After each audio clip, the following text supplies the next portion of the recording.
I'm an Aboriginal educator and I'm also an artist. I was born in 1990. I live in Noongar, but specifically Borroloo.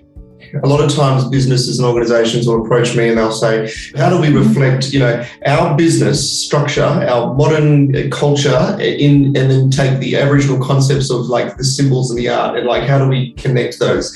And oftentimes it's hard because there's not a specific traditional symbol for like these modern concepts. With this piece, Gnany Kaatijin, right? So first of all, the name is important. Gnany Kaatijin. Gnan is like our, mine or our. Kaatijin is knowledge. With this piece, I talked about like the flow of information. So there's symbolic things to represent rivers. And you see this in a lot of Aboriginal art with like curves and curving structures. And sometimes I'll have dots within them or sometimes there'll be lines. So it's like, again, you see I've got to play with this like information data.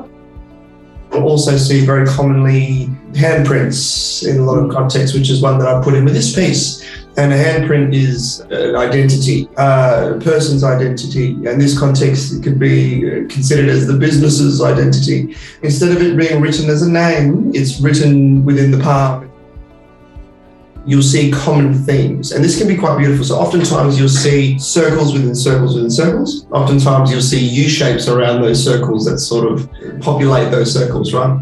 Or even sitting outside. Now, the general rule of thumb is that generally most of what you're looking at is from a top-down perspective. Again, think of those rivers as if you're looking at it from the top down.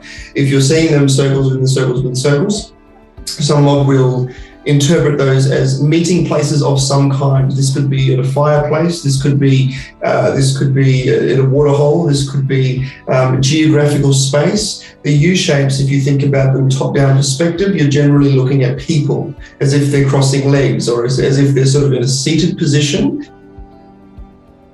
I get to play with how to merge these modern and traditional.